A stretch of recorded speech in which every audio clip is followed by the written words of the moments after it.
Everyone, hello and welcome to this next episode of Never Better Foods, Health and Wellness Living. Here you're going to meet some people you know, some people you don't know, and some people that you're going to be glad you know now.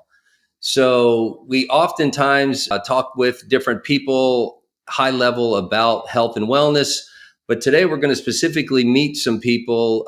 We'll meet Kai Sacher, who is a part of the Never Better Foods team, because a brand is not just about the logo or the label that's on the package. It's also about the team and the people that are part of that.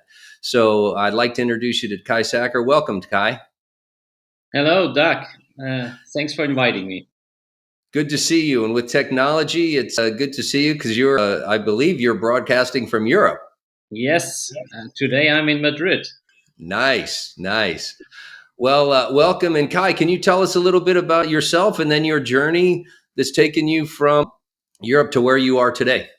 Well, this journey started, I think, important for you on a little house in the mountains, close to the farm, surrounded by cows, which brought me basically to the dairy industry. And dairy just fascinated me. And 40 years ago, 50 years ago, the dairy industry was just going to its next level. It was going from your milk can from your farmer. Suddenly, you could buy the milk at home. You could buy a yogurt with fruit, and that was the moment when I found beauty in this subject. And I studied at the technical university food science with heavy load on dairy. Well, and then I made a big world tour with Danone, working all over the world in Russia, in Saudi Arabia, in India, Bangladesh, Turkey, Spain, and yeah, last but not least, 10 years in the US, and that's how we got together. Yeah, and let us know, what were you doing in the U.S.? Well, the US was a huge adventure. My safe harbor here in Europe and went to a company to that time was not too much known, was called Chobani. And I really loved the brand. I loved Hamdi, his personality, and I said, well, let's do it. And well, then over 10 years, we built this company from a 12 flavor uh, offering to 180 flavors with different types of food, drink yogurts, flips, and oat milk, and so on. Wow. So yeah, so give us a little background as far as, being a director of innovation at Chobani and now, like, what does that entail? What does that mean? What do you do? Well, director of innovation and R&D. Uh, what does this mean? It means that you every day think about how can you make this food better. And once you get higher, if you're in this ladder, and if you're in the end chief R&D officer, then you really have to think about as well about the strategy. What is the product which we develop today, and what is the product we're going to develop in 2 or 3 years, and make these proposals. So you're not an executor. You are the person who is feeding the pipeline. You're feeding marketing. You're feeding the owner about what can we do. And then it's a kind of a ping pong. And then out of this, we create the new generation and the next generation. Yeah, I mean, I've worked with you hand in hand, and it's been a pleasure to do that as we've created products at Never Better Foods. So I've seen this, but I'm not sure people understand the amount of time and effort that goes into that. So how many iterations or tastings when you're working, you're decided you want to develop a product? Let's just say we work about our cream cheese that we have on the market now, the Never Better Foods cream cheese. Is there, how many on average tastings do you think you go through until you first, on the first time, when you're first coming up with a concept, and then I know you continue even once you've made, because what we enjoy about even working with you is you're never done. You continue to always make it better. But on that initial step, how many tastings would you think you go through? In average, I would guess kind of between 25 to 50 till you launch a product. That means 25 to 50 different prototypes Okay. till you launch. But think about, we only did, I think, probably rough 10 industrial trials. Yeah. So it's you do a lot of tasting and iteration and optimization for different kind of reasons to bring the product exactly where you want to have it. Yeah. Yeah. So I want to ask you as well, you know, when you're making these products, what kind of challenges have you faced when you've, you know, been working on different products? What's some of the challenges you face? I mean, let's say this: R&D is a challenge. It's never the same, and if you think you did it already, it's not, because things are always changing. And if you think you produce this product and you go to a different factory and you want to produce this product again, and you will fail probably because it's different. I mean, fail. I mean, you have to fail probably always the first time Sure. to Sure. understand what is different, because you don't see everything, so you can prepare so many things. So scaling from if you have your little cup, you know how to do it, but then how Yeah. do you make it big, Right. with experience. I mean, now been working in the food industry is 40 years, the experience of scaling is sure different as when you're a young engineer. You don't see all these hurdles and the possibilities. And yeah, so scale is as well a big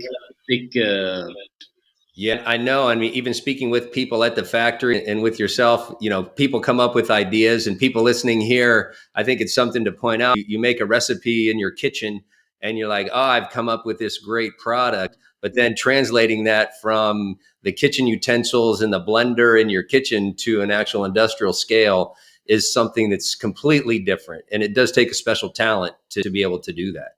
yeah, 100%. Yeah, that's so. Anyway, it is a challenge in Yeah. developing food. Yeah. Yeah. Well, and as I said, brand is not just it's not just a label. So, what about some personal challenges that you faced? I'm assuming, you know, coming from Germany and coming to the U.S. and traveling around the world. You know, what are a couple of challenges that personally that you faced in your life I on this mean, journey? this worldwide traveler is what is a kind of a you lose your roots. That's a big challenge because your home is not anymore your home, what you used to have. So it's everywhere where you stay for a few years, it's going to be your new home, Yeah. otherwise you wouldn't enjoy it. So Yeah. basically you lose your home. So it's beautiful, but as well as a challenge. You have to identify yourself with the situation, and you have to make the best out of it. Yeah. So when Yeah. I was in US, I had 2 horses, I had a snowmobile. I had a different life than in Europe. Yeah. And so you make the good thing out of it. Yeah. But there are them downside. Where's my new dentist? Where's my doctor? Where can I get my car fixed? Yes. I'm new. Yeah. So these are traveling the world is a challenge. Yeah. And you mentioned horses. I know that's a passion of yours. Just speak a little bit about your life as a cowboy, or when you were young, and now, and with horses and everything else, and how that translates even to food. Yeah, that actually a funny story is, I mean, cowboy horses was always kind of a part of my life. With 18, I was working already on a ranch in Canada while I was in high school, and then I had this opportunity in US, and I had these horses. Was keep riding with the ranchers out there in the country, and got connected with different people who had horses which were ill, and they asked me if I can help them because they knew that I'm a scientist Yeah. in this probiotic. And then we started and we tried here one thing and the other, and we realized that we can really heal a horse which is basically close to dying. We can recover, we can heal all the ulcers, and the horse was coming back to life and shining. And well, and then we repeated this, and now we have more than 1,000 horses taking our drink and jumping around the world. Wow, that's amazing. Yeah, congratulations on that. And you're talking about food, and it's interesting. You know, it's a big topic now in the US, especially about preventative medicine, and that we're sick from a lot of the foods that we eat. You know, what do you see as the future of food, and what changes are you seeing right now that are, you know, being undertaken with the food and the food supply and the foods that we eat? Yeah. So overall, I think my first approach is we are sick because of food which we don't eat, more than about the food which we eat. That's kind of Okay. the global concept. So you need to eat good food, and if you eat a burger in between, that's not the problem. The problem is in general you need to feed your bacteria with good stuff. They don't have a problem if you feed them one day with not such a good thing. So I think definitely. I mean, the plant based the plants will little by little substitute the animal protein, but it will be not such a jump as we saw it in 2020 when we thought, okay, we replace everything which is dairy. We for example, we replace with plant-based. We make plant-based yogurt, plant-based this, plant-based that. And that's not how it works. You have to work in a more opportunistic way.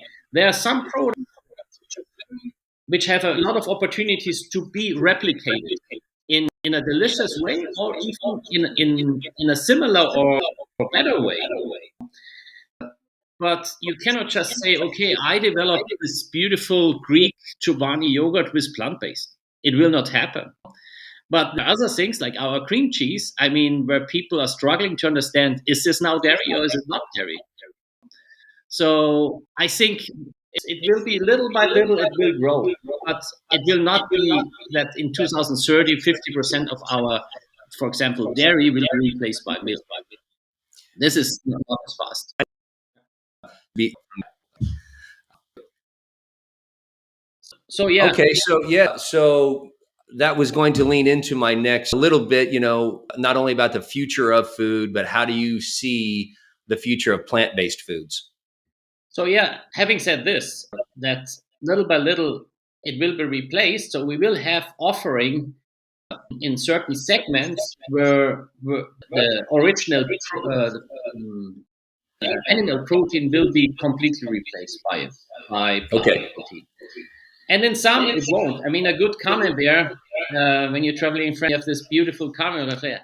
I have some doubt that this ever will be replaced, and Well, I don't know. There are companies out there working on that. We'll see. And I think with innovation, look, you're one of the leaders of the innovation. I'm sure if we had a project and said, hey, can you make a plant-based camembert? It wouldn't be easy, but I have a feeling that Kai Sacher would figure out a way to to mimic. It may take some time. And that's what I think. Would you agree that the speed now at which the innovation is happening, specifically in plant based, it seems to have really accelerated the last few years. From where we were even 3, 4, 5 years ago.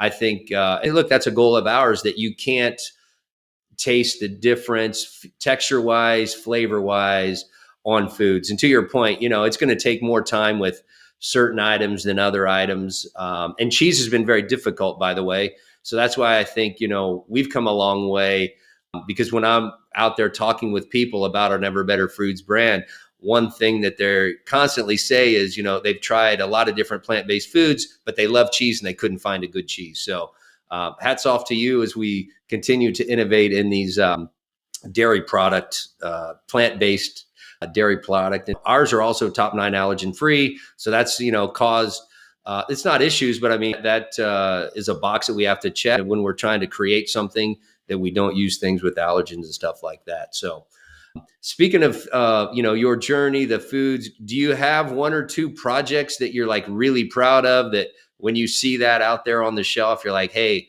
I actually was either I did that or I was part of that team that did that? I mean, let's say this: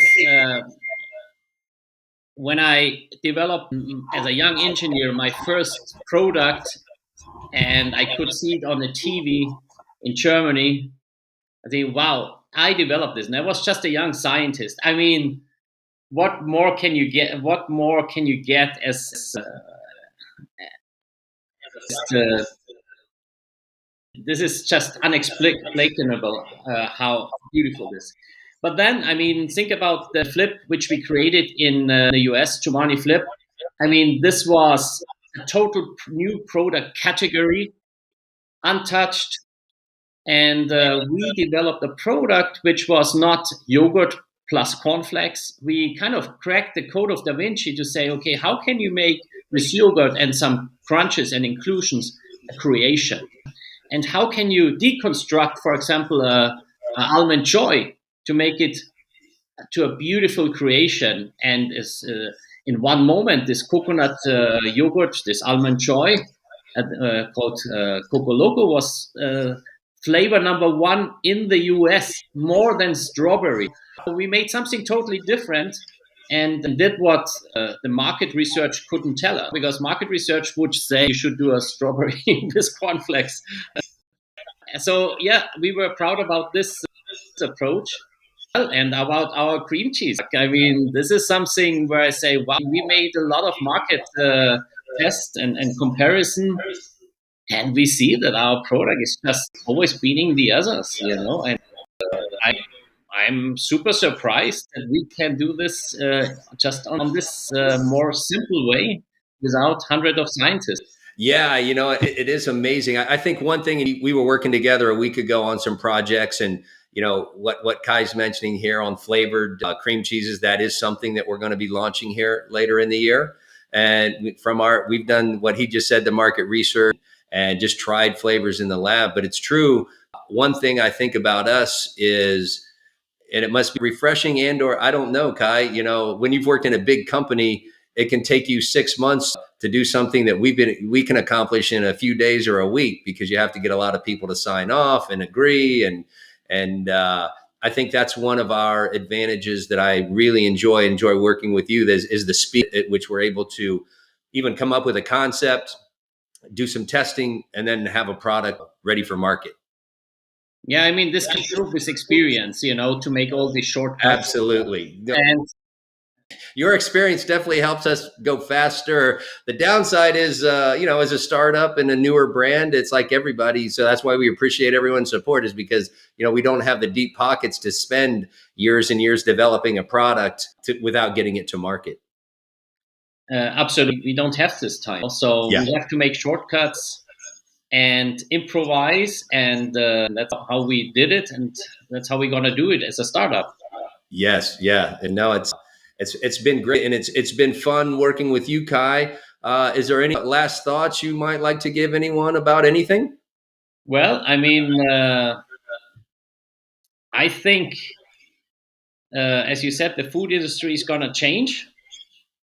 And I think if you think you have an idea, bring in the market, it's never too late. And there's always an Right. opportunity. And just try it and be passionate about the idea and be passionate about the food more than the concept. The concept Yep. you will develop, Yes. but the food is first. And if you have a great food, you will develop a great concept.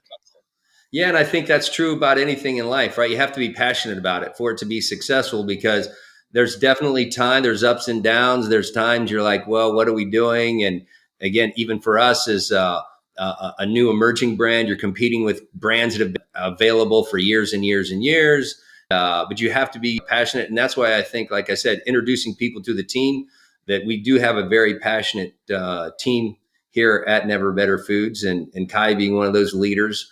And I would also say, yeah, it's always about the people you put around you. And me personally, I try to put people that are smarter than me. And Kai, I would say, is one of the best, if not the best, innovators in food, not only in the United States, but in the world. So really glad to have you on the team, Kai. Thank you very much. That's a little bit too much, but It's the truth. And I do remind people, please download this. You can follow us on YouTube at Never Better Foods on YouTube. You can also try these products, as well as the ones we do have in development right now. We're going to be launching some newer products. We can't really say at this point, but some newer products in the future. And we are available on Amazon. You can also check us out on our webpage at neverbetterfoods.com, as well as our social media, LinkedIn, Instagram at Never Better Foods. So again, thank you, Kai, for coming on. It's been great talking to you. And thank you, everyone that's been listening and watching. Thank you. awesome. Beautiful. Have a beautiful day. And I'm going to have my coffee now. All right. Thank you, Kai. Talk to you Okay. soon. Bye-bye.